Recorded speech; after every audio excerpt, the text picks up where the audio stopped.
So following the mass firings to some of the Rockstar studios a couple weeks back, it seems like it's getting worse for Rockstar, and this could not be good for GTA 6, and that's what we're going to be getting into in today's video. Real quick, if you guys are new to the channel, welcome on in. Please consider subscribing to Project Vice, and of course, turn on those post notifications so you never miss an upcoming GTA 6 upload.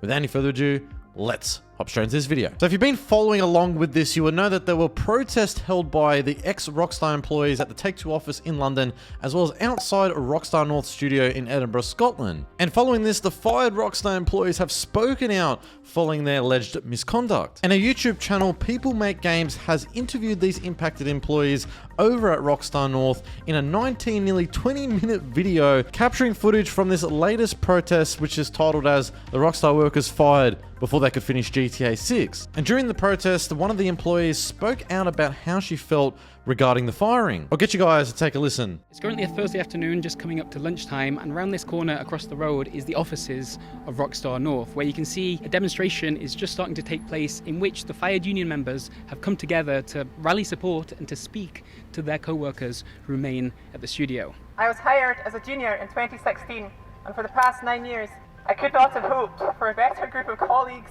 mentors, and most of all, friends. I grew from a graduate to a senior, every day living and breathing Rockstar's games, Rockstar's technology, and Rockstar's community. They became a part of me, and I of them. On Thursday, when I was fired without warning, without process, and without representation, I felt like a part had been ripped out of me. I was not even allowed to say goodbye. I was in complete shock.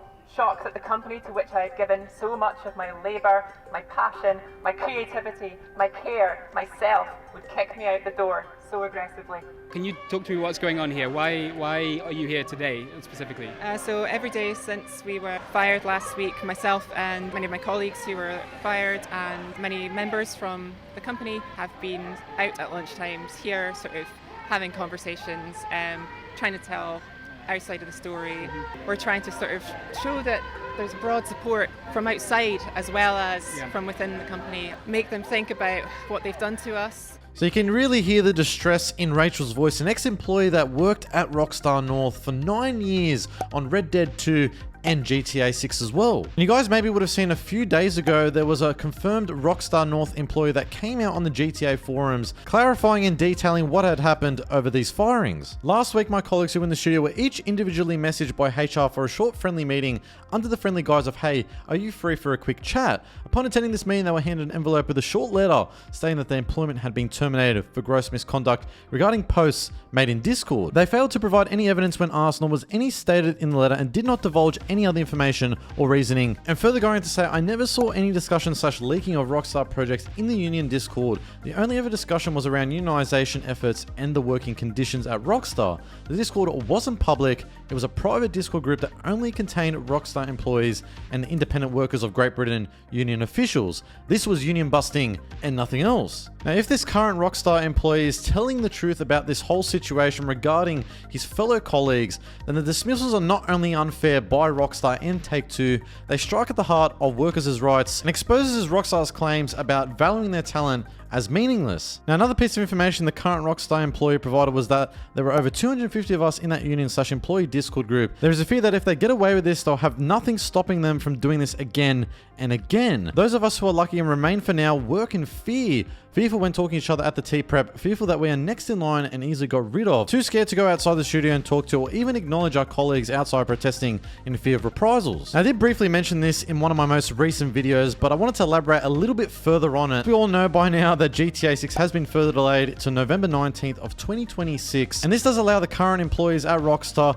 to continue to work on the game and get it out of the door in a polished state. However, the concern is that those positions that are now vacant with those employees that were fired, as the current Rockstar employee goes, they are not easily replaced and will certainly affect us in making our project deadlines.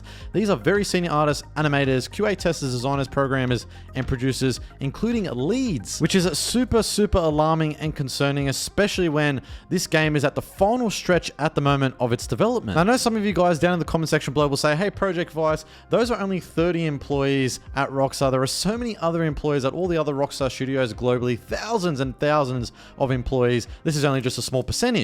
And yes, I do agree with that sentiment and that statement. However, with that being said, every Rockstar employee that works at Rockstar on GTA 6. At the moment, it's all hands on deck. And considering the fact that these employees were at Rockstar for a very, very long time in crucial roles, how will this actually affect the rest of this game's development? I guess we just have to wait and see, and time will tell. Now, moving on, there was more from the fallout of these protests, with Jason Schreier coming out on Blue Sky saying, today the British union IWGP, Independent Workers of Great Britain, said it has filed formal legal claims against Rockstar Games for firing 30 plus employees 2 weeks ago, as Bloomberg first reported. Rockstar said the employees were leaking information. The IWGP calls it union busting. More to come as the legal process plays out. So as you can see here, the situation has most certainly been escalated from not only just protests to now a formal legal battle. This puts Rockstar under even more public scrutiny, impacting the company's reputation and so much more. Now, the goal as described by the IWGP organizer Fred, saying that the goal is to reach the reinstatement of all these 30 plus employees that used to work at Rockstar. I'll get you guys to take a listen to it. The immediate goal here is very clear. It's the reinstatement of all 31 workers in the UK who've been fired and 3 workers in Toronto. It's a reinstatement for those workers. It's full compensation for pay loss during this period. It's clear accountability for the way these dismissals have been handled, these very clear, unfair dismissals without procedure, without evidence. So clear accountability from the company and a commitment to following employment law in the UK in the future.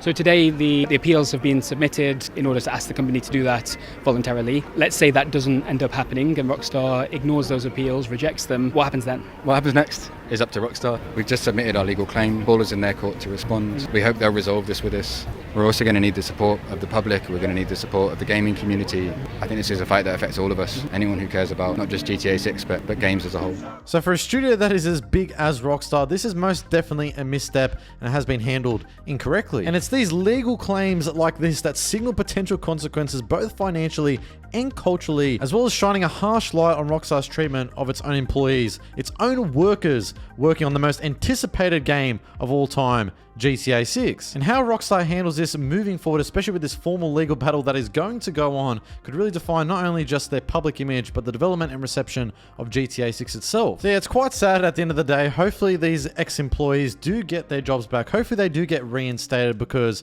I mean, it really does suck for all of them. But if you guys are keen on checking out the full video, the link is down in the description below, and make sure to subscribe to People Makes Games. They're going to be following this as the story continues to develop, and hopefully this all gets resolved. But anyways, guys, if you wanted to enjoy this video and found any informative value, please consider subscribing to Project Vice, like, and of course, turn on this post notification so you never miss an upcoming GTA 6 upload. Also as well, please consider subscribing to Vice Clips, my second GTA 6 channel. The link is down in the description below.